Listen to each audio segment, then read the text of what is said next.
এতটা soft chicken cheese bread বাড়িতে এইরকম ভাবে বানাতে জানলে কিন্তু আমি জোর গলায় বলতে পারি বাচ্চারা বারবার বানানোর কথা বলবে।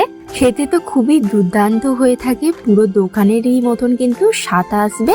বলুন তো, যে কোনো দোকানে এইসব রুটিগুলো কিন্তু অনেকদিন ধরে পড়ে থাকে, উঠছে বরং বাড়িতে বানিয়ে নিতে পারবেন, তা আবার খুব সহজে এবং অল্প কিছু উপকরণ দিয়ে।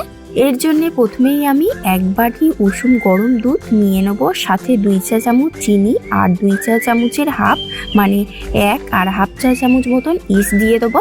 ইস্টটা যেন ভালো মানের হয়, তবেই কিন্তু ইস্টটা অ্যাক্টিভেট করবে বা ফুলে যাবে। তারপরে কিন্তু ইস্ট আর চিনিটাকে নেড়ে গুলে নেব, তারপরে ঢাকনা দিয়ে রেখে দেবো 10 মিনিট মতন। এদিকে আমি ততক্ষণে চিকেনটাকে সিদ্ধ করে নিয়েছি। তো 1 কাপ মতন চিকেন এই দেখুন চামচ দিয়ে ছাড়িয়ে নেব। দেখো 10 মিনিট পর ইস্টটা অ্যাক্টিভেট হয়ে গিয়েছে। আপনারা যে কোনো কোম্পানির ইস্ট নিতে পারেন, অ্যাক্টিভ কিংবা ড্রাই। এবার একটা বড় দেখে পাত্র নিয়ে নেব, পাত্রে 3 কাপ মতন ময়দা দিয়ে দেবো, সাথে 1 চিমটে লবণ আর রেডি করে রাখা ইস্টটাকে দিয়ে দেবো। দিয়ে ভালো করে মাখতে হবে। দুধের পুরো মিশ্রণটা দেওয়ার পরেও যদি শুকনো শুকনো থাকে তো তাহলে অল্প কিছুটা জল কিংবা দুধ দিয়ে দিতে পারো। বেশি টাইট আর বেশি পাতলা না, ময়দাটাকে একদম এইরকমই ভাবে মাখতে হবে। তো ভালো করে মেখে নিয়ে কিছুটা তেল দিয়ে মেখে নিয়েছি আমি। আবারও মেখে 1-2 ঘন্টা মতন রেস্টে রেখে দেবো ফুলে যাওয়ার জন্য। আপনাদের কাছে সময় কম থাকলে অতক্ষণ রেস্টে রাখতে হবে না, কিছুক্ষণ রেখে দিলেই হবে। তারপরে চিকেনের ফিলিংটা করে নেব। তেলেতে অল্প করে 5 ফোড়ন দিয়ে লাল করে ভেজে নেব। লাল হয়ে গেলে পেঁয়াজ, কাঁচা লঙ্কা, আদা রসুন দিয়ে ভালো করে কিছুক্ষণ কষবো। তারপরে টমেটো কুচি আর এইরকম লম্বা করে কেটে রাখা ক্যাপসিকাম দিয়ে দিয়েছি।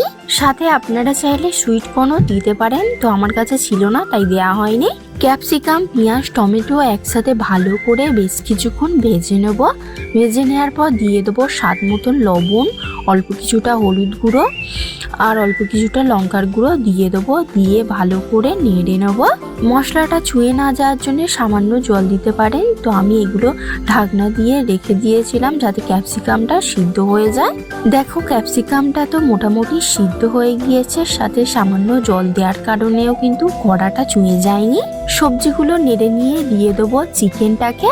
দিয়ে দেবো 1-2 চা চামচ মতন গোলমরিচ গুঁড়ো, সাথে অল্প কিছুটা গরম মশলা, হলুদ গুঁড়ো, এমনি লঙ্কার গুঁড়ো বা কাশ্মীরি লঙ্কার গুঁড়ো যদি কম পড়ে দিয়ে দিতে পারেন, কালারটা ভালো আসবে।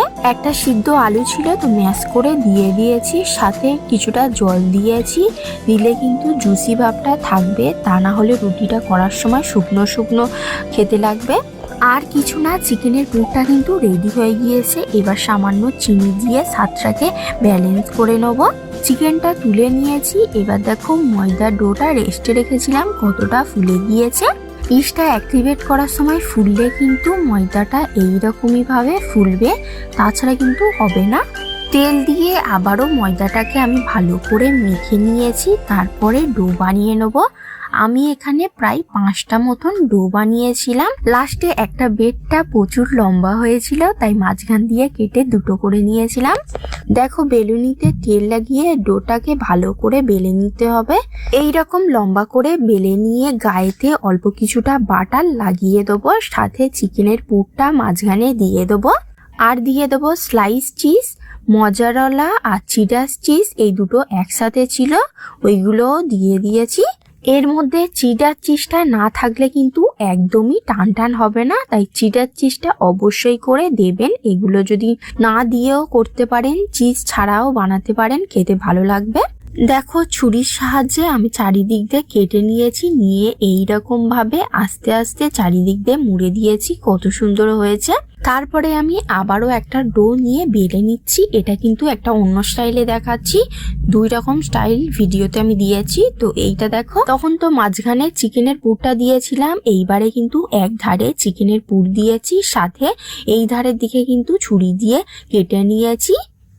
চিকেনের পুর চিজ সবকিছু দিয়ে কিন্তু মুড়ে তারপরে আস্তে আস্তে করে এইরকম ভাবে টেনে নিয়ে নেবো।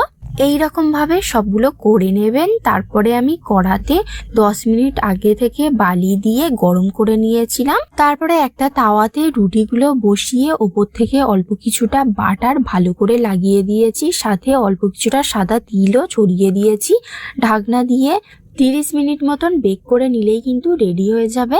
আপনারা চাইলে ওভেনেতে 180 ডিগ্রি সেলসিয়াসে 25 কিংবা 30 মিনিট মতন বেক করে নিতে পারেন। ওভেনে করলে কিন্তু কালারটা ভালো আসবে। যেহেতু আমি গ্যাসে করেছি তাই কিন্তু কালারটা সাদা এসেছে। আপনারা প্যানেতে কিছুটা বাটার দিয়ে এইরকম করে ভেজে নেবেন।